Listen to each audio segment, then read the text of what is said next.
Hey ladies and gentlemen, welcome back to the channel. As always, it is Nick here, back with your daily crypto news and analysis, and today we're going to be talking about Hedera and Hbar. So sit back, relax, and before we fully jump on into this video, I do just want to ask guys, could please leave a like on this video. It does help the channel grow immensely, and of course I always do greatly appreciate that.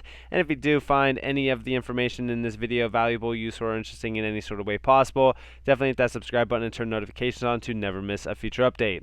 Now with that being said, let's kind of dive in here and let's talk about a few things. So like I said in my XRP video, yeah, Bitcoin breaking up to about like the 44K level is pretty significant, but we are met with some very intense resistance. So until we do break over that, I'm not going to be too excited, but again, I'm not going to be dampening the mood here either, because we are seeing some nice price action along the board for a lot of altcoins.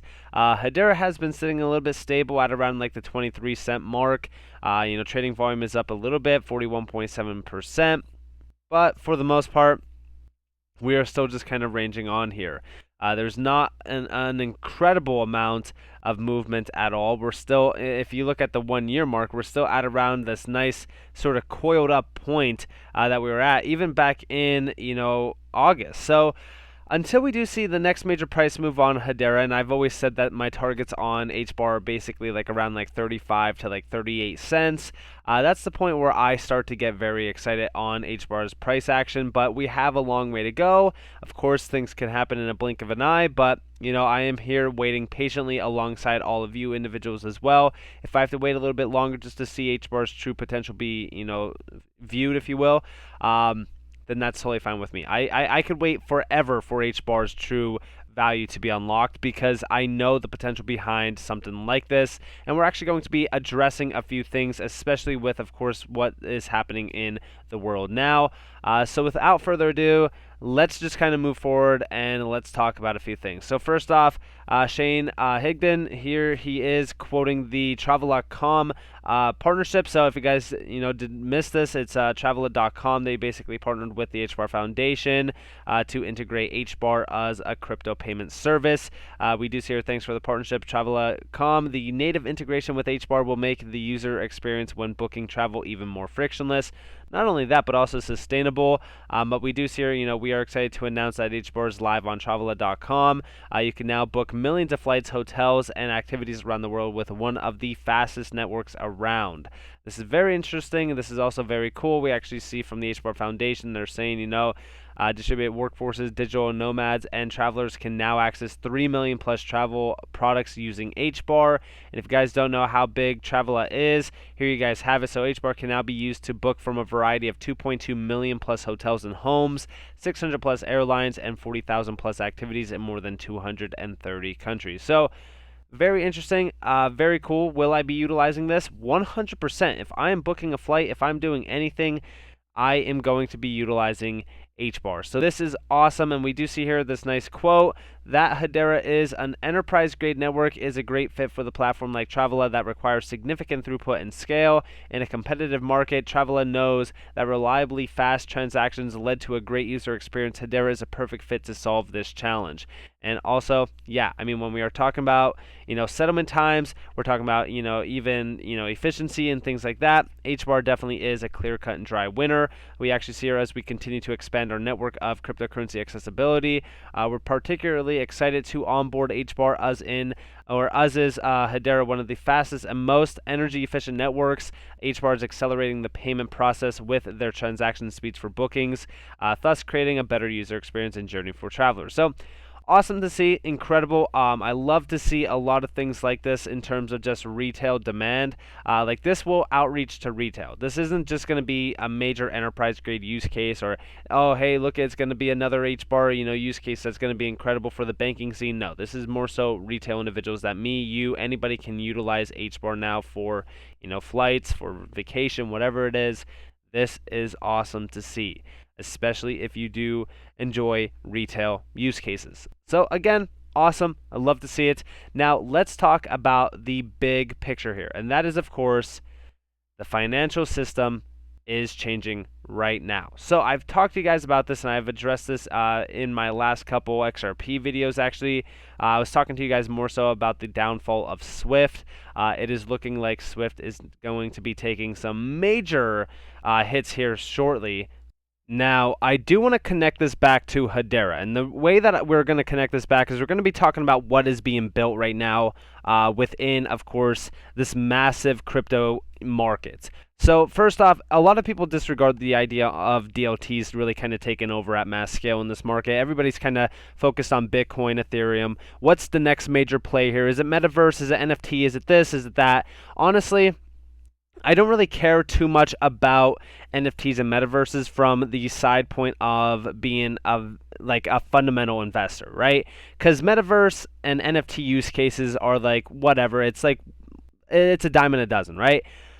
But when you're talking about something that could fundamentally change the entire financial system, that is something that's pretty rare in this market. The reason why I'm investing into Hedera isn't because of just the technology alone. I'm also investing into Hedera because of the overall jurisdictional bounds that they have, right? Because when we talk about, the resumes that some of the individuals that are building Hedera have, it's absolutely incredible that they have basically no jurisdictions. They are working with some high-tier individuals that are working on some solid projects, like, for example, MTech. Now, we also see here the US dollar is down against the yuan today. The Russian central bank governor said they have systems that can replace SWIFT internally. Now, I want you all to realize that when we are talking about SWIFT, these nations are trying to pull out of SWIFT because they don't want to be in a US dollar-dominated network. Now, when we are talking about networks, a lot of individuals are talking more so about RippleNet taking over, basically becoming the new Swift. I just don't think it works specifically like that. I don't think that there's going to be one network for all. I think that there's going to be a lot of DLTs that are going to be interconnected and have CBDCs, or I should say private CBDCs, basically being utilized on these systems. We're going to see private ledgers being utilized more so, right? Because we do have public DLTs. Public DLTs are great, but they could also be private in a way. So those use cases will be utilized by these major nations that will basically make their central bank digital currencies. These DLTs would of course need an interoperability bridge, which of course would be Quant Network. I've talked to you guys about this many times, but we are seeing things moving very, very fast. So MTech actually posted this the other day. This is a regulatory sandbox, really kind of bringing in regulations for, of course, this area. Now, this is actually going to happen on the 14th through the 18th of March. There's going to be a lot of virtual, webinars basically talking about this. And of course, you do see some of the big names here. I mean, you could see Carmel Cadet from MTech, the CEO and founder. You do see the Central Bank of Nigeria. We also see another executive director from MTech here, president of the IBEF, South African Reserve Bank, and then, of course, the South African Reserve Bank. This is the CEO and deputy governor of this. So again, these are some high-tier individuals.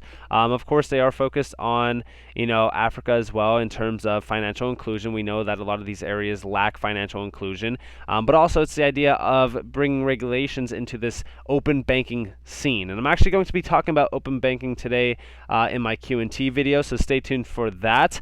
But when we are talking about MTech, they also retweeted this tweet here, which this has come from Currency Research.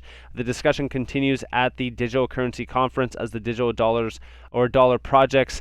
Jay Brook joined, or Jennifer Lassiter, I believe, joined DCC to talk about the DPP's mission and advocacy of a U.S. CBDC, its various pilot programs, and the need for rigorous debate in the U.S. on a digital dollar. Now, I want you to realize that when we are talking about a digital dollar, the Digital Currency Conference is going to be something to continue to watch unfold. And the reason why I say that we want to watch this is because when we are talking about a digital dollar coming to the U.S., I believe that MTech is going to be behind this. And the only reason why I say that is because MTech has been working on Project New Dawn for a while now. I know that it is a white paper. I know that they have been in talks with the Fed. When we are talking about that, we do know that Hedera will be utilized as the trust layer for that project if that does come to fruition. I'm just very excited for a lot of this stuff to really kind of unfold at mass scale, because when we are talking about everything that is happening with Russia, it's more of a catalyst event to streamline the process of CBDCs and, just central banks really kind of taking, power into their own control. I don't think that there should be a dominant currency to rule all. I think that when we are talking about SWIFT, yes, it has been utilized as a financial weapon for a very long time. And, a lot of these nations are tired of that. They don't want to be under, they don't want to be under the wing of the U.S. in a way, right? And they also don't want the U.S. to be able to sanction them, to utilize, economic warfare as a tool at their dispense. So when we are talking about CBDCs and things like this, I think that they are moving very fast. I am not in support of retail CBDCs. I do not like the idea of retail CBDCs. I've talked to you guys about this. I have addressed this, but I am in support of just, basic CBDCs for the banking scene, for open banking, so that we could streamline, payment processing and things like that. That will, of course, utilize, like for example, Hbar's efficiencies in terms of being a sustainable asset, a very efficient, very fast, secure asset as well. So, I'm very much so looking forward to this massive transition that is happening in the financial areas, and I've been talking to you guys about them for a very long time. Now, last but not least, I do want to talk to you guys about one last major thing, and that is this. So shout out to Danny Ide here, but he's talking about Infinity Mobile. It's the parent company behind Sale Finance, an integrated customer / commerce platform integrated with Hedera Hashgraph that generates revenue from multiple channels, all under the hood and managed from within one interface. And this is, of course, utilizing Hedera Hashgraph. You guys can read all about this if you guys do want to. I don't want to take too much of your time because I know that this video is getting a little bit long right now. Sale Retail allows retailers to manage multiple web shops with ready-to-sell SKUs in one account. 4,000 plus registered shops created via partners and products that can be ordered via video calls. Customers include, here's a few of their customers. You guys do see like L'Oreal. Here's Brussels Airport. These are some fairly, large companies, by the way, and then bpost.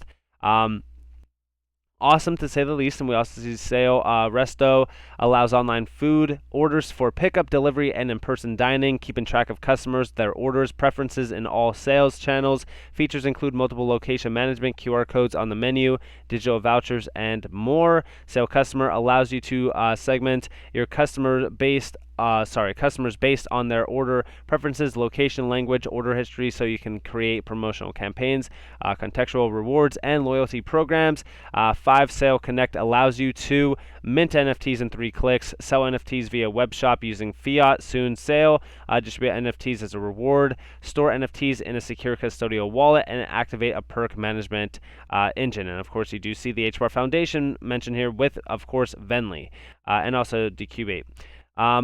All of this is pretty big. I mean, like when we are talking about the amount of transactions that will flow over Hedera Hashgraph in terms of this, like in terms of being powered by this, all of this is going to create a lot of volume. I looked into some of the customers of just Infinity Mobile. So again, some of these major customers are pretty big, like you do see Brussels Airport, Huggies Bar, things like that. But the ones that really kind of stood out to me, or I should say just the one that really stood out to me, was Procter & Gamble. So if you guys don't know who Procter & Gamble is, you can go look at pretty much any product that you have in your house, and you could pretty much see P&G's name on it. They're a very large company. You guys do know them by a lot of their main products, like for example, like paper towels, things like that. That is P&G. I mean, P&G is a massive giant in, of course, the retailer market.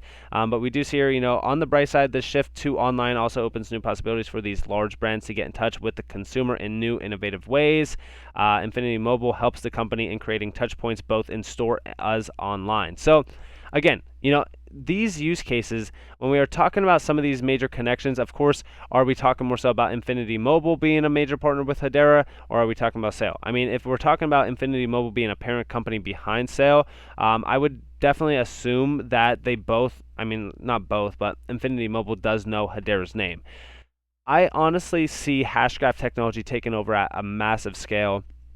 You know, it might not happen this year, it might not happen next year, but I do believe that Hedera will have its day where everyone will know its name. It will be a household name. It will be a blue chip stock. I've talked about this even going back as far as 1 year ago. I mean, we're talking about, you know, I was talking about this back in April of like 2021 when I was talking to you guys about how big Hedera could actually become.